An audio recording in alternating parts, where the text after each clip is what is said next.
नमस्कार, JD electrical classes में आप सभी का स्वागत है। हम कर रहे थे एमसीक्यू क्लासेस आईटीआई लेवल की इलेक्ट्रीशियन में। तो कल एक क्लास अपनी हो चुकी थी। नेक्स्ट क्लास करते हैं आज अपने सुरक्षा एवं सावधानियों की।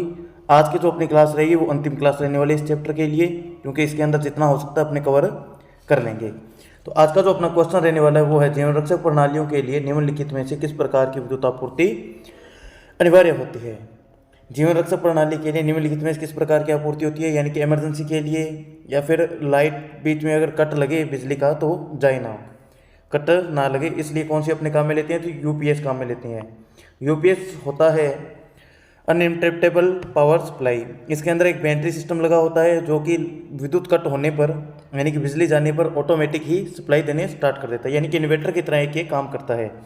तो इसका राइट आंसर हो जाएगा यूपीएस। चलिए चलते हैं नेक्स्ट क्वेश्चन के ऊपर। नेक्स्ट क्वेश्चन है अपना क्वेश्चन नंबर 2।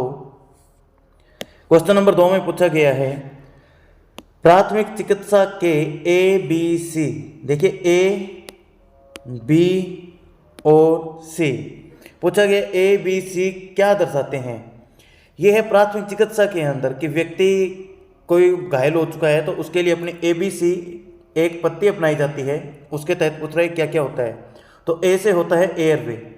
एयरवे होता है कि उसका कि जो श्वास के मार्ग होते हैं, जैसे नाक हुआ और मुंह हुआ, वो चेक करना कि वो बंद तो नहीं है, वो खुले तो है ना, कि उनसे सांस आ रहा है कि नहीं आ रहा। तो सबसे पहले तो हो जाएगा एयरवे, ए से हो जाएगा एयरवे। बी से होता है ब्रीथिंग, बी से होता है ब्रीदिंग। सी से हो जाएगा सर्कुलेशन, सी से सर्कुलेशन, बी से ब्रीदिंग। तो इसका जो राइट आंसर रहने वाला है वो रहेगा अपना सी।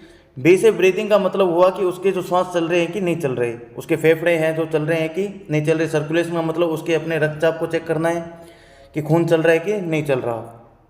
चलिए नेक्स्ट क्वेश्चन देखते हैं अपने क्वेश्चन नंबर 3। इसका जो राइट होने वाला है वो हो जाएगा airway, breathing, circulation. Question number 3 देखते हैं अपने, कृत्रिम श्वसन की साधारण और आसान विधि कौन सी है। देख, कृत्रिम श्वसन की अपने मुख्यतः 4 विधि काम में ली जाती है। एक होती है सिल्वेस्टर विधि, एक होती है शेफर विधि, एक होती है मुंह से नाक विधि, एक होती है मुंह से मुंह विधि। इसके अलावा अपने कृत्रिम श्वसन की और विधि देखी जाए तो वो होती है ऑक्सीजन मास्क के द्वारा ऑक्सीजन यानी कि श्वसन देने की क्रिया। तो इनके अंदर जो सबसे आसान विधि होती है वो होती है मुंह से मुंह वाली विधि। इसमें व्यक्ति को मुंह से मुंह के अंदर सांस दिया जाता है। मुंह से नाक की विधि के अंदर व्यक्ति के नाक को बंद कर मुंह के अंदर सांस भरा जाता है, फिर नाक को खोल दिया जाता है सांस निकालने के लिए। शेफर विधि के अंदर, शेफर विधि में देखिए क्या होता है कि जो व्यक्ति के पीठ पर छाले हों, जो व्यक्ति पीठ पर छाले हैं तो शेफर विधि को अपनाया जाता है, उसे छाती का बल लेटाकर यानी कि सीने पर लेटाया जाएगा। सिल्वेस्टर विधि में अगर उसके सीने पर छाले हो चुके हैं तो उसे पीठ के बल लेटाकर उपचार किया जाता है। तो इस क्वेश्चन का जो राइट आंसर होने वाला है वो हो जाएगा मुंह से मुंह वाली विधि का। चलिए चलते हैं नेक्स्ट क्वेश्चन के ऊपर, क्वेश्चन नंबर 3 पे। क्वेश्चन नंबर 4 पे चलते हैं अपने, क्वेश्चन नंबर 4। क्वेश्चन नंबर 4 देखते हैं अपने, हेलोन या सीटीसी। क्वेश्चन नंबर 4 है, हेलोन या सीटीसी प्रकार के अग्निशामक का उपयोग कौन सी आग बुझाने के लिए किया जाता है। ये पूछना चाहता है कि है एक तो हेलोन प्रकार का अग्निशमन यंत्र आता है, एक आता है सीटीसी। सीटीसी, अगर सीटीसी की फुल फॉर्म पूछी जाए तो कार्बन टेट्रा क्लोराइड प्रकार का अग्निशामक यंत्र आता है। तो पूछ रहा है ये दोनों अग्निशामक किस प्रकार की आग को बुझाने में काम आते हैं। तो जब भी कोई ऐसा क्वेश्चन आए तो हेलोन का पूछे चाहे सीटीसी का पूछे, ये हमेशा ही बिजली से लगने वाली आग को बुझाने के लिए उपयोग किए जाते हैं। तो इसका राइट आंसर हो जाएगा बिजली से लगने वाली आग को बुझाने के लिए अपने हेलोन और सीटीसी प्रकार के अग्निशामक यंत्रों का प्रयोग करते हैं। चलिए चलते हैं नेक्स्ट क्वेश्चन पे, क्वेश्चन नंबर 5 पे। क्वेश्चन नंबर 5 है अपने पास, हेलोन अग्निशामक में इनमें से किस सामग्री को भरा जाता है। पूछना चाहता है कि हेलोन जो अग्निशामक यंत्र है इसके अंदर कौन सा पदार्थ भरा जाएगा। जल नहीं भरा जाता, CO2 नहीं भरा जाता, CO2 को मतलब हो गया कार्बन डाइऑक्साइड। ड्राई पाउडर नहीं भरा जाता है। इसके अंदर जो भरे जाने वाला पदार्थ होता है वो होता है BCF, bromo chloro difluoromethane. Bromo chloro difluoromethane इसके अंदर भरा जाता है हेलोन प्रकार के अग्निशामक यंत्र के अंदर। इसका राइट आंसर हो जाएगा सी। चलिए चलते हैं नेक्स्ट क्वेश्चन पे ऊपर, क्वेश्चन नंबर 6। क्वेश्चन नंबर 6 अपने से पूछ रहा है, विद्युत उपकरणों के साथ काम करते समय निम्नलिखित में से कौन सी सीढ़ी प्रयोग की जानी चाहिए, यानी कि पूछना चाहता है कौन सी स्टेयरकेस बोले तो सीढ़ियों का प्रयोग किया जाना चाहिए। जब भी कभी विद्युत उपकरणों पे काम कर रहे हैं अपने, तो हमेशा ही फाइबर ग्लास की सीढ़ियों का प्रयोग किया जाना चाहिए। देखिए फाइबर ग्लास क्या होता है, तो एक संश्लेषित रेशों से बनी हुई एक मजबूत और अचालक धातु होती है। इनकी बनाई हुई सीढ़ियों का ही प्रयोग करना चाहिए, क्योंकि लकड़ी का प्रयोग करेंगे तो लकड़ी अगर नमी हुई लकड़ी के अंदर तो उससे झटका लगने का डर रहेगा, खतरा रहेगा। दूसरा अगर लोहा, तो लोहा पूरी तरह से चालक है और एल्यूमिनियम भी चालक होता है। इसका जो राइट आंसर होने वाला है वो हो जाएगा फाइबर ग्लास। कौन सा? Option number B, fibre glass का। चलते हैं नेक्स्ट क्वेश्चन नंबर 7 पे। 7 नंबर क्वेश्चन अपने से पूछ रहा है कि मानव शरीर का प्रतिरोध शुष्क शरीर पर कितना होगा, कि शुष्क मानव शरीर का जो प्रतिरोध होता है वो कितना होता है। तो याद रखिएगा 70,000 ओम से 1 लाख ओम तक, 70,000 ओम से 1 लाख ओम प्रति वर्ग सेंटीमीटर के बीच शुष्क व्यक्ति का शरीर होता है, शुष्क प्रतिरोध होता है व्यक्ति के शरीर का। चलते हैं नेक्स्ट क्वेश्चन के ऊपर।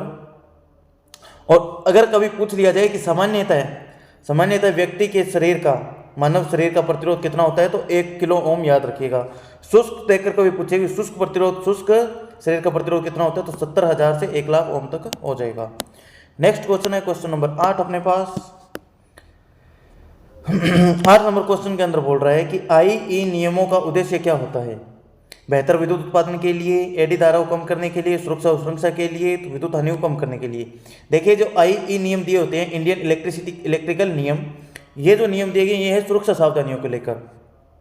ये नियम अपने को बताते हैं सुरक्षा और सुरक्षा के लिए। तो ऑप्शन नंबर सी इसका राइट आंसर हो जाएगा, सुरक्षा एवं सुरक्षा के लिए। Question number 9। ये क्वेश्चन नंबर बहुत ही अच्छा क्वेश्चन है एक। इसके अंदर आपके आग की श्रेणियां हैं जो सारी होने वाली हैं। क्वेश्चन नंबर 9 के अंदर बोल रहा है निम्नलिखित कौन सा कथन असत्य है। तो इस पर ध्यान दीजिए चाहे मत दीजिए। वर्ग ए की आग लकड़ी व जूट से उत्पन्न होती है। जी बिल्कुल सही बात है, वर्ग ए की आग होती है जो लकड़ी, जूट, कागज के अंदर उत्पन्न होती है। वर्ग बी की आग पेट्रोल, डीजल, केरोसिन से उत्पन्न होती है। जी बिल्कुल सत्य बात है। वर्ग सी की आग गैसों से उत्पन्न की जाती है। जी बिल्कुल सत्य बात है, गैसों में लगी हुई आग को वर्ग सी के अंदर रखा गया है। वर्ग डी की आग धात्विक पदार्थों में लगी हुई आग होती है। धात्विक पदार्थों के अंदर लगने वाली आग को वर्ग डी के अंदर रखा गया है। बिल्कुल सही बात है। वर्ग ई की आग विद्युतीय तारों में, देखिए विद्युतीय उपकरणों में लगी हुई आग को वर्ग ई के अंदर रखा गया है। बिल्कुल सत्य बात है। पूछा जाए वर्ग एफ का, तो वर्ग एफ याद रखिएगा, खाद्य पदार्थों के अंदर जो आग लगती है उन्हें वर्ग एफ के अंदर सम्मिलित किया जाता है। उम्मीद करते हैं कि आपको ये क्वेश्चन अच्छे समझ में आया होगा। चलिए चलते हैं नेक्स्ट क्वेश्चन पे, क्वेश्चन नंबर 10। क्वेश्चन नंबर 10 में अपने को बोल रहा है 5S अवधारणा का पूर्ण रूप क्या होगा। देखिए 5S अवधारणा का जो पूर्ण रूप होता है, इनको क्रम से याद रखिएगा। ये यहाँ पर क्रम से दिए हुए हैं सभी के सभी। Sort, set in order, shine, standardise और सस्टेन। सबसे पहले सॉर्ट इन ऑर्डर आएगा, फिर सेट इन ऑर्डर आएगा, सबसे पहले सॉर्ट, फिर सेट इन ऑर्डर, फिर साइन, फिर स्टैंडर्डाइज और उसके बाद में हो जाएगा इसका सस्टेन। तो इसका पूर्ण रूप लेने वाले हैं 5S अवधारणा ही बहुत ज़्यादा पूछने लगे हैं आजकल। 5S अवधारणा क्या होती है, 5E अवधारणा क्या होती है, इनको याद कीजिएगा। चलते हैं नेक्स्ट क्वेश्चन, क्वेश्चन नंबर 11 पे। क्वेश्चन नंबर 11 अपने को बोलता है कि 5E अवधारणा का पूर्ण रूप क्या होगा। 5E अवधारणा का पूर्ण रूप पूछ रहा है, तो याद रखिएगा, इनको क्रम वाइज याद रखना है अपने को, क्रम से। सबसे पहले आता है एजुकेशन, फिर आता है इंक्रीवमेंट, फिर आता है इंजीनियरिंग, उसके बाद में एनफोर्समेंट, फिर एवुलेशन। तो अपने को ये पांचों क्रम से याद रखने हैं, क्योंकि इनका कई बार क्रम भी पूछा जाता है। 5E अवधारणा में 3 नंबर पे कौन आता है, तो इंजीनियरिंग आती है। तो इन्हें क्रम से याद रखिएगा। चलते हैं नेक्स्ट क्वेश्चन, क्वेश्चन नंबर 12 पे। आज का अंतिम क्वेश्चन है, क्वेश्चन नंबर 12 नंबर क्वेश्चन के अंदर अपने बोल रहा है कि कौन सा यंत्र है जो इनमें से मतलब सही नहीं क्रम के अंदर है, जो सही क्रम के अंदर नहीं है। तो इसके अंदर राइट आंसर सभी होने वाला है। देखते हैं कि लाल रंग की पट्टी वाला अग्निशामक यंत्र जल प्रकार का होता है। बिल्कुल सही बात है। जिस अग्निशामक यंत्र के ऊपर लाल रंग की पट्टी है, लाल रंग किया हुआ है या लाल रंग की पट्टी है, तो उस अग्निशामक यंत्र के अंदर जल भरा होगा। क्या भरा होगा? जल भरा होगा। यानी कि जल वाले अग्निशामक यंत्र का रंग कैसा होता है? लाल। क्रीम रंग की पट्टी वाला अग्निशामक यंत्र झाग प्रकार का होगा। ये पहचान के लिए होता है। अग्निशामक यंत्र के ऊपर एक पट्टी लिखी होती है कलर की, जिस पट्टी को देखकर आप पहचान कर सकते हो कि इसके अंदर कौन सा पदार्थ भरा गया है। तो जिस अग्निशामक यंत्र के ऊपर क्रीम कलर की पट्टी होगी, क्रीम रंग की पट्टी होगी, वह झाग प्रकार का अग्निशामक यंत्र होगा। नीले रंग की पट्टी वाला अग्निशामक यंत्र शुष्क पाउडर प्रकार का होता है। नीली रंग की पट्टी होती है जिस अग्निशामक के ऊपर, वह शुष्क पाउडर प्रकार का हो जाएगा। पूछा जाए काले रंग की पट्टी वाला अग्निशामक यंत्र, तो उसके अंदर कार्बन डाइऑक्साइड भरी जाती है। कार्बन डाइऑक्साइड प्रकार का अग्निशामक यंत्र के ऊपर काले रंग की पट्टी होती है। पीले रंग की पट्टी वाला अग्निशामक यंत्र किस प्रकार का होता है? तो ये द्रव रसायन प्रकार का होता है, द्रव रसायन प्रकार का होता है। तो ये थे आज के अपने 12 क्वेश्चन। उम्मीद करता हूँ कि आपको ये सारे